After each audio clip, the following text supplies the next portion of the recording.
gracias por la invitación, Amal, para participar en esta mesa. Para mí es realmente un honor.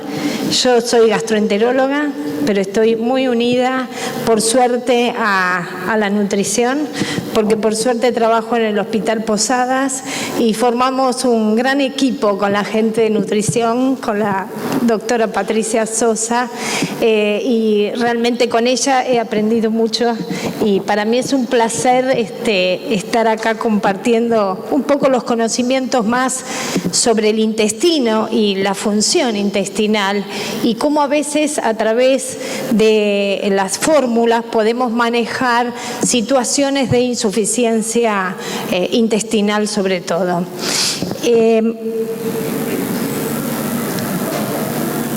Como sabemos, en primera instancia lo que quisiera decir es que si bien yo tengo que hablar de fórmulas, y por eso voy a hablar de fórmulas, pero como dijo Blanca, ninguna fórmula reemplaza la leche materna, aún en la enfermedad.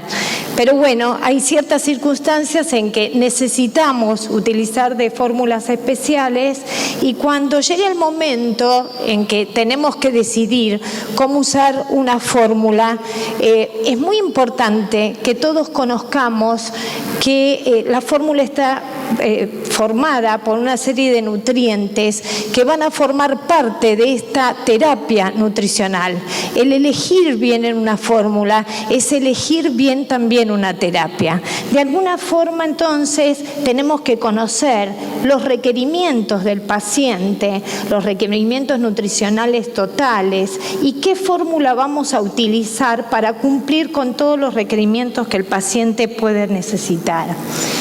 Por supuesto que inicialmente además tenemos que tener idea si el paciente tiene o no tiene compromiso nutricional y si tiene compromiso nutricional, si es moderado para justamente adecuar los requerimientos a ese compromiso o si es grave, con mayor, por supuesto, fuerza, poder realizar un cálculo diario y preciso de la calidad y cantidad de nutrientes. Pero al momento de decidir la alimentación de un niño enfermo, ¿qué tenemos que tener en cuenta? Uno de los detalles más importantes al iniciar la terapia nutricional es justamente ver si el paciente puede alimentarse por vía oral, enteral o parenteral. Y cuando hablamos de la vía oral o enteral, fundamentalmente lo que vemos, lo que tenemos que estudiar es la funcionalidad intestinal.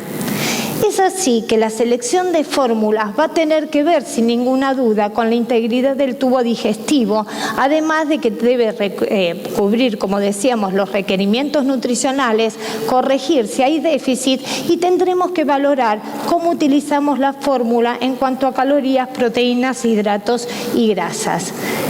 Además, es muy importante tener en cuenta con qué fórmulas contamos, digamos, porque muchas de estas fórmulas son realmente muy costosas y es muy importante poder utilizarlas siempre con una visión muy importante de costo-eficacia y costo-efectividad para lograr disminuir los gastos y, por supuesto, satisfacer las demandas del paciente.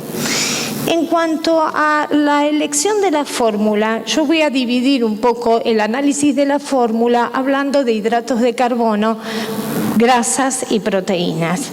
Cuando hablamos de los hidratos de carbono que pueden formar parte de la fórmula, tenemos que tener en cuenta el estado intestinal para determinar la digestión y la absorción de los hidratos de carbono en el paciente. La intolerancia de hidratos de carbono se manifiesta habitualmente por una diarrea osmótica con deposiciones que muchas veces son líquidas, ácidas, fermentativas, explosivas, que generalmente mejoran con el ayuno, con la suspensión del hidrato de carbono en la luz intestinal. Los hidratos de carbono, como comentaba Blanca, forman parte en la fórmula aproximadamente entre un 45 y un 50%. La elección de qué hidratos de carbono utilizaremos dependerá, por ejemplo, de la situación que decíamos de función intestinal. Obviamente, habitualmente las fórmulas utilizan disacáridos y las fórmulas en los primeros meses de la vida son prácticamente el 100% formadas por lactosa. La decisión de poder utilizar disacáridos y en especial de utilizar lactosa dependerá si el paciente tiene o no deficiencia de la enzima lactasa. Como todos saben, la intolerancia a la lactosa primaria es prácticamente excepcional y es en los primeros meses de la vida. Muchos dudan de que exista verdaderamente. La intolerancia a la lactosa primaria es más frecuente la que observamos en la edad adulta, el adulto que se hace intolerante a la lactosa porque disminuye los niveles de lactasa en las vellosidades intestinales. Este cuadro ya puede comenzar en la primera infancia con síntomas de intolerancia que pueden iniciarse entre los 6 a 7 años de edad. Pero sin ninguna duda los déficits de lactasa más importantes son déficits secundarios, frecuentemente generados desde un cuadro de diarrea aguda que se prolonga y que forma parte del cuadro de síndrome postgastroenterítico con prolongación de la diarrea persistente más allá de los 14 días, donde uno de los diagnósticos más importantes es la intolerancia a la lactosa. Esto se asocia, por supuesto, y con mayor frecuencia aún si el cuadro de diarrea se cronifica. De manera tal que es difícil que para nosotros la intolerancia a la lactosa sea un cuadro definitivo y en general el cuadro de intolerancia a la lactosa en pediatría es transitorio y es muy raro que sea, vuelvo a repetir, primario. Cuando uno determina la intolerancia a la lactosa en un niño debe determinar por qué se desarrolló, porque en general es secundario. Las fórmulas que no tienen lactosa utilizan como reemplazo maltodextrina. ¿Por qué? Porque son fáciles de digerir, ya que las enzimas disacaridasas que van a ocuparse de la digestión de estos hidratos de carbono están más profundos en la situación vellositaria. Como ustedes saben, es muy leve la lactasa porque se encuentra a nivel muy superficial de la vellosidad. Es así como la baja osmolaridad y la facilidad que da la utilización de polímeros de glucosa en la fórmula para la absorción del monosacárido final de la digestión, que es la glucosa, hace que sea muy beneficioso el reemplazo de lactosa por este hidrato de carbono. Entonces contamos en estos casos con fórmulas sin lactosa. La mayoría de las fórmulas tienen un patrón proteico de inicio, o sea que pueden utilizarse sin problema en cuanto a la concentración proteica en niños en los primeros meses de la vida, en los primeros 6 meses. Pueden tener, de acuerdo a las fórmulas que tenemos en el mercado, un predominio de caseína o caseína suero con buena disponibilidad de lípidos y son entonces maltodextrinas en el 100% que reemplazan el contenido de lactosa. En niños más grandes, a partir de los 6-7 años y en el adulto, cuando el cuadro corresponde a una forma primaria tardía de intolerancia, podemos utilizar, en vez de fórmulas, leches que tienen bajo contenido de lactosa, que pueden ser enteras o descremadas. Por supuesto, este tipo de fórmulas no son adecuadas para los 2-3 primeros años de la vida. Pero cuando tenemos déficit de lactosa secundaria, podemos tener también enteropatías asociadas o de base o de causa etiológica original, como son la alergia a la proteína de leche de vaca, la enfermedad celíaca.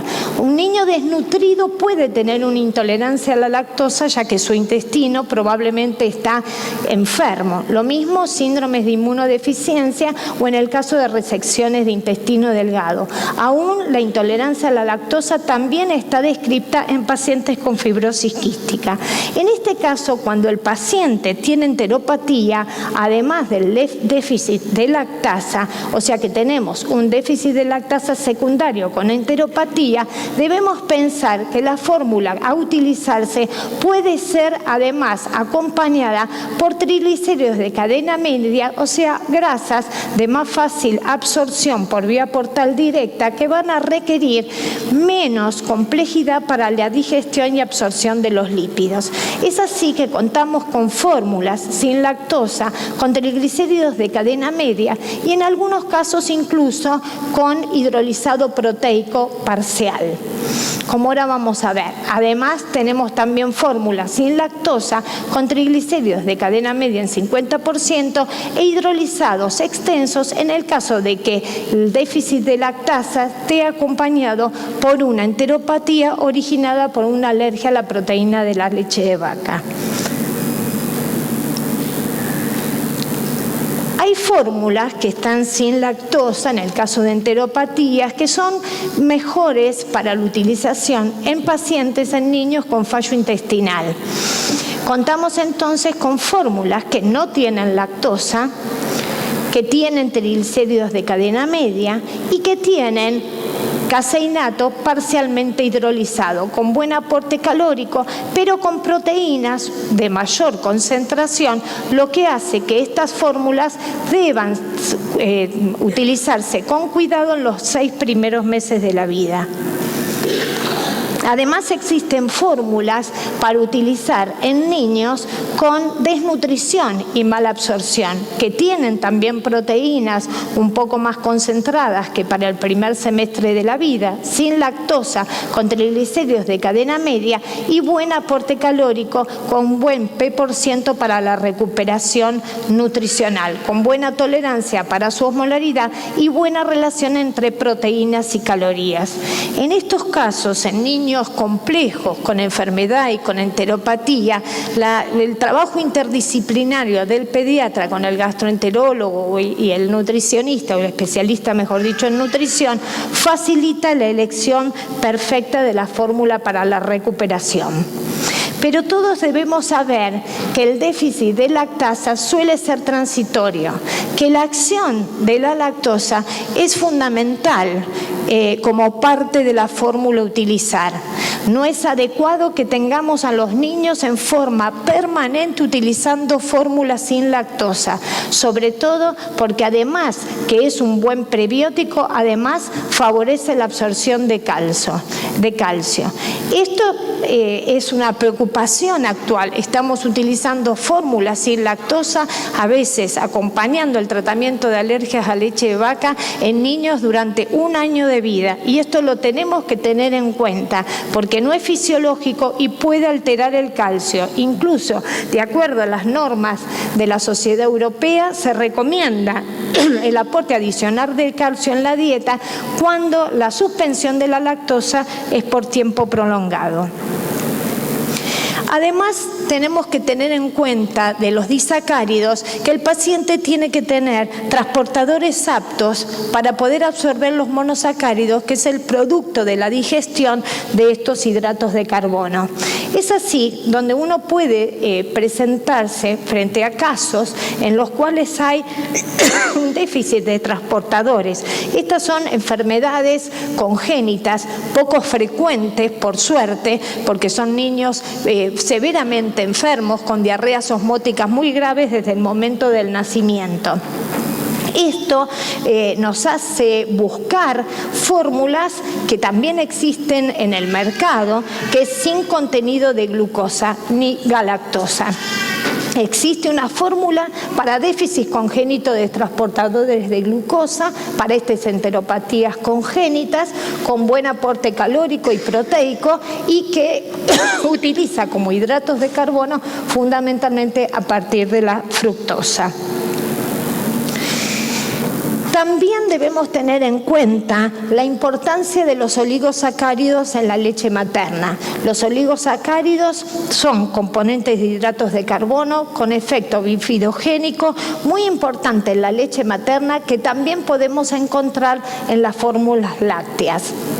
De acuerdo a las recomendaciones de la Sociedad Europea, las fórmulas pueden tener oligosacáridos que son seguros, con efectos prebióticos sobre la microbiota, beneficiosos, cuya relación más importante de galacto-oligosacáridos o fructo-oligosacáridos es 9:1, la más recomendada que puede existir en las fórmulas. El mecanismo de acción de los oligosacáridos es que son hidratos de carbono no digeridos en el intestino delgado que llegan al colon, donde son fermentados por metabolismo bacteriano y producen ácidos grasos de cadena corta que son fundamentales en el trofismo intestinal, en el efecto osmótico y acidificación de la materia fecal, y que favorecen justamente el desarrollo de una microbiota saludable, además que proveen parte de la energía requerida. Los prebióticos en las fórmulas son un camino importante de estímulo para el crecimiento y la actividad de un número limitado de bacterias, sobre todo bifidobacterias, que dan beneficios a la salud. Si tendríamos que elegir una fórmula con o sin prebióticos, la elección de los prebióticos está demostrada que es el mejor camino. Con respecto a los tipos de prebióticos, hay distintas formas y, como les dije, la relación GOS-FOS de 9:1 es la más recomendada. Ahora vamos a hablar un poco de los lípidos. También tenemos que tener en cuenta que la digestión y la absorción de los lípidos depende del buen funcionamiento y de la suficiencia pancreática, así como de las sales biliares conjugadas y de la función normal a nivel intestinal. La buena digestión y absorción evita la aparición del síntoma que aparece frente a la enfermedad, que es la esteatorrea, que es la pérdida de grasa en materia fecal. Además de la digestión pancreática y biliar, la presencia de buen estrofismo en las vellosidades intestinales, la formación de los kilomicrones con las beta-lipoproteínas y el canal linfático adecuado nos permite una absorción normal. Con niños con trastornos tanto o intestinales o pancreáticos o biliares que dan como producto pérdida de materia, en la materia fecal de grasas con esteatorrea, la recomendación es utilizar fórmula base de triglicéridos de cadena media, porque el triglicérido de cadena media no necesita la digestión con lipasa y micela, sino que su absorción es mucho más rápida y mejor, sin necesitar tanto efecto en la digestión, y nos permite entonces poder absorber lípidos por una vía directamente hacia la porta a nivel capilar, evitando todos los mecanismos de absorción, de digestión más que de absorción, sobre todo para enfermedades pancreáticas y enfermedades colestáticas. Las fórmulas pueden tener limitada cantidad de triglicéridos de cadena media porque, como ahora vamos a ver, no es recomendable la utilización más de 45% de triglicéridos de cadena media en forma permanente. Las fórmulas tienen aproximadamente entre 45 a 50% de triglicéridos de cadena media.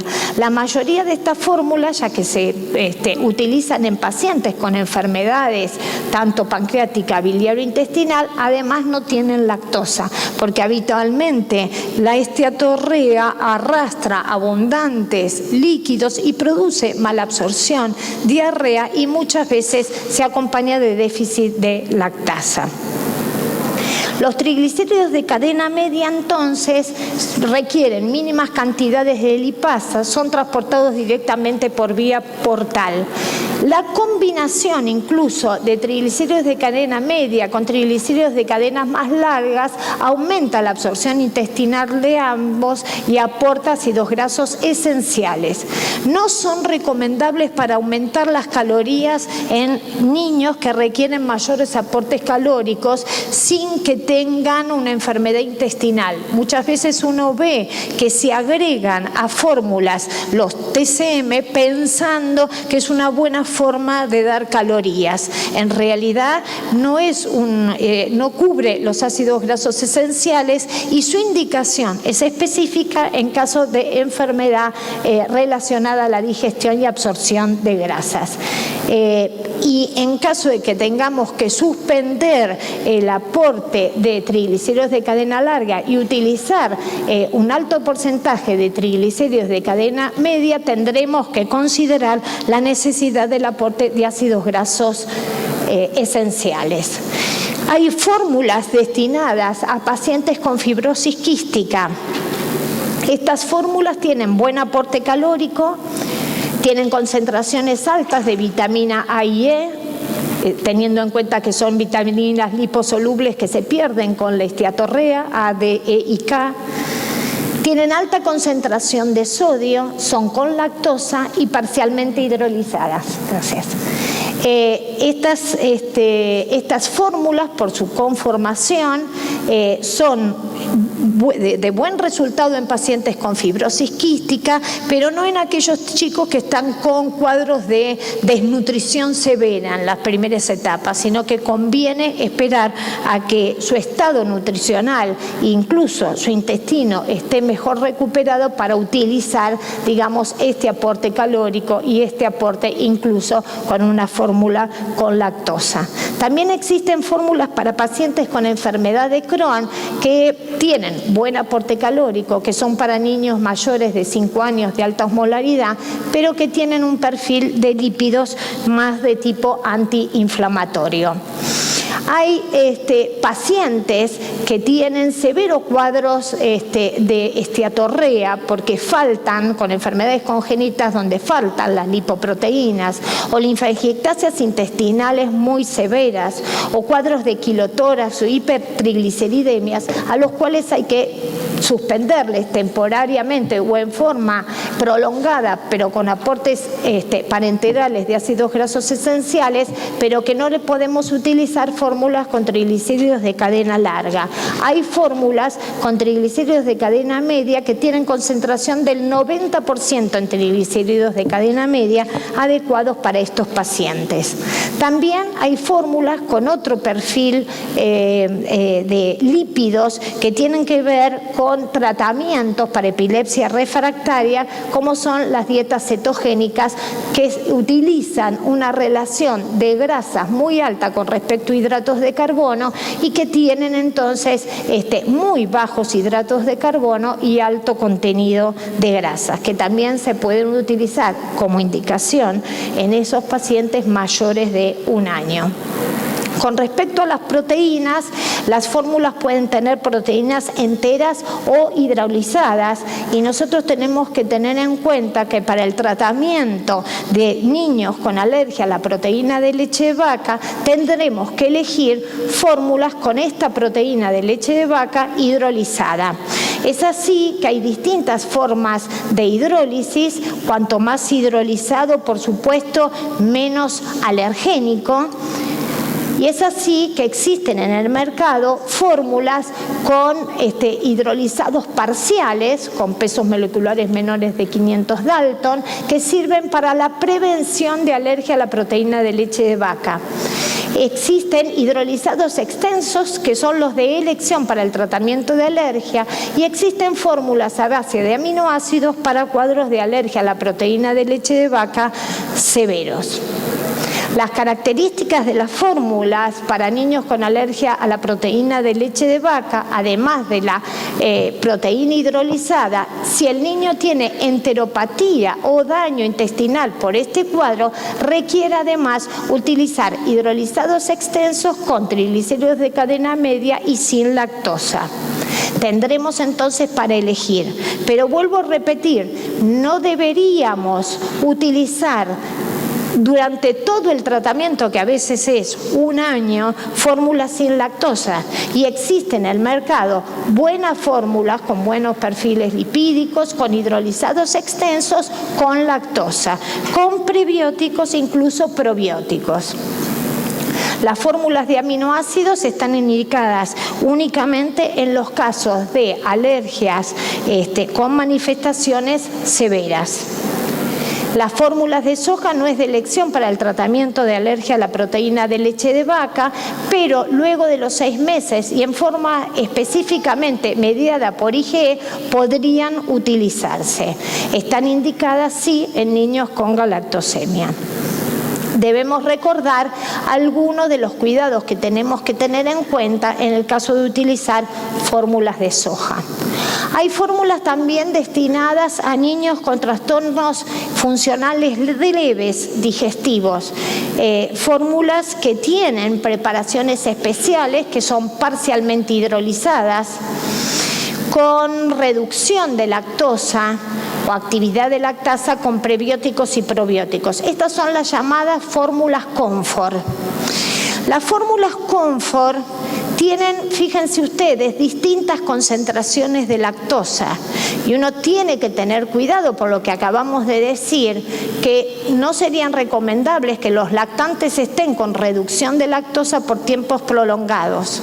Uno podría utilizar transitoriamente una fórmula baja en lactosa, pero con cantidades no tan bajas de lactosa, y eso lo tenemos que tener en cuenta. De cualquier forma, y vuelvo a repetir lo que dije cuando inicié la charla, la lactancia materna puede prevenir el 13,9% de las muertes producidas por todas las causas.